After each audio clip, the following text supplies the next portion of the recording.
Peter Obi's final address at the tribunal destroys Bola Tinubu's final defense. Last week, Bola Tinubu, through his legal counsel, made his final address at the tribunal.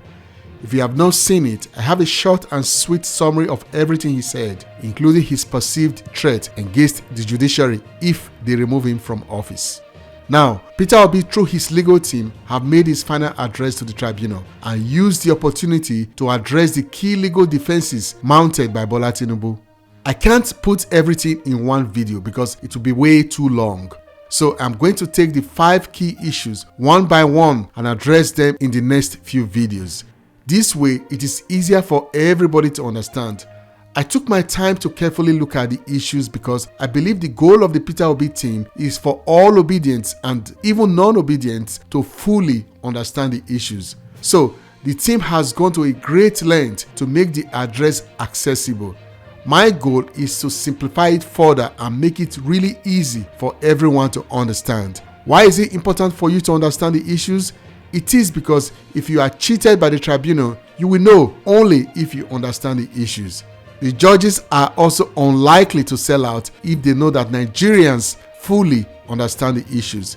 They cannot hide under any legal heavy words to fool anybody. So let's get into it with the issues of the forfeiture of $460,000 by Bola Tinubu to the United States government. Let me start by saying that when I first learned that Peter Obi was dragging this old case to the tribunal, I was surprised.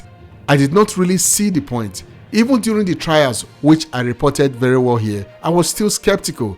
But after seeing this final address, I'm fully convinced that this is a really bad case for Bola Tinubu. No wonder they hate Peter Obi so much. Watch till the end and you will see what I mean. Peter Obi and the Labour Party started by saying that everybody is aware that Bola Tinubu was the subject of an order of forfeiture made by the United States District Court, Northern District of Illinois, Eastern Division, in case number 93C4483. The order of forfeiture against Bola Tinubu was in the amount of $460,000, which represents, quote, proceeds from narcotics trafficking and, quote, money laundering. Peter Obi and the Labour Party based this aspect of the petition, among other things, on an affidavit of Kevin Moss, a special agent and investigator on financial crimes, money laundering, and narcotics trafficking. The affidavit is based on interviews with investigators from U.S. Customs Service, which revealed that the address at 7504 S. Stewart Avenue is known as a drop-off point for packages from Nigeria that contain white heroin. The document also shows that in the application to open his bank account at First Heritage Bank, Illinois, Chicago, Bola Tinubu stated that his address is at the same 7504 South Stewart, Chicago, Illinois. Peter Obi and the Labour Party relies on the case law Gabriel Daudu vs. Federal Republic of Nigeria 2018, which held that money laundering is a global scourge that affects countries worldwide, Nigeria not being an exception.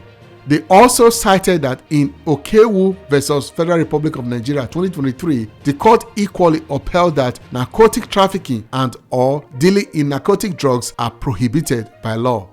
On the word forfeiture, which has been a legal contention, the Labour Party argued that in Abuja vs. Federal Republic of Nigeria 2014, it was held that the word forfeiture means the divestiture of property without compensation, the loss of a right, privilege, or property because of a crime, breach of obligation, or neglect of duty. End of quote.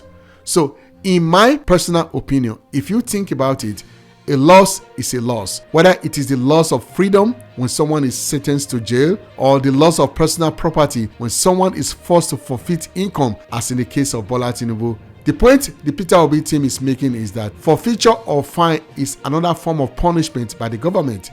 A person can only be punished by the government if they commit a crime, that is, found to have committed an offense under the existing criminal law. Peter Obi and the Labour Party legal team cited Section 137 subsection 1D of the 1999 Constitution as unambiguously providing that a person shall not be qualified for election to the office of president if he is under a sentence of death imposed by any competent court of law or tribunal in Nigeria, or a sentence of imprisonment or fine for any offense involving dishonesty or fraud by whatsoever name called, or for any other offense imposed on him by any court or tribunal, or substituted by a competent authority for any other sentence imposed on him by such a court or tribunal. I know this sounds a little bit difficult to understand, but it is very instructive. The key point you should take away from this is that a person shall not be qualified for election to office of the president if he is under a sentence or fine for any offense involving dishonest or fraud imposed on him by a court or tribunal. This is exactly what was done in the case of Bola Tinubu. Listen guys, this section does not say the sentencing court or tribunal has to be in Nigeria. It could be anywhere in the world. Another point to note here is that it did not say that it has to be only in criminal case. Bola Tinubu's argument was that it was a civil case. First of all, I don't think that's fully accurate. The government does not in general bring civil cases against individuals.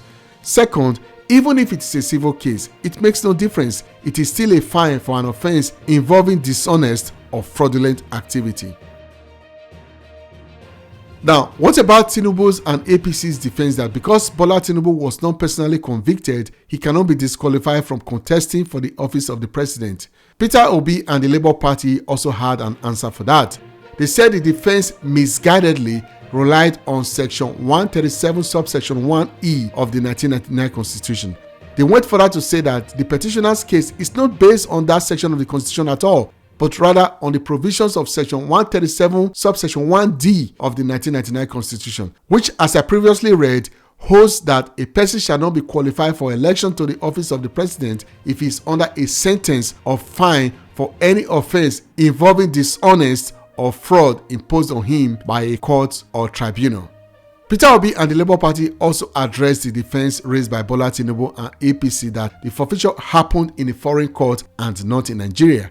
They cited the case law MV Delos vs. Oceans Steamship Nigeria Limited 2004, which interpreted a similar provision and held that a party who intends to rely on the judgment of a foreign court must comply with either of two options, namely A. Seal the judgment with the seal of a foreign court, or B. Provide a copy certified by the legal keeper with a certificate or of a notary public or of a counsel or diplomatic agent stating that the copy is duly certified by the officer. The exhibit Peter Obi and the Labour Party submitted, which is the court ruling ordering the forfeiture of $460,000 by Bola Tinubu, had been sealed with the seal of New York court or had been certified by it and thus admissible in evidence in a Nigerian court or tribunal. Peter Obi and the Labour Party asked the court to disregard the argument of the defense that Exhibit PA5, which is the document stating the order of the forfeiture of the $460,000 by Bola Tinubu, has not been registered in Nigeria. According to the Peter Obi legal team, such registration is only required by the provisions of Section 3 of the Reciprocal Enforcement Act if the petitioners were seeking monetary judgment, that is, if they want monetary compensation from Bola Tinubu for example, stealing the election.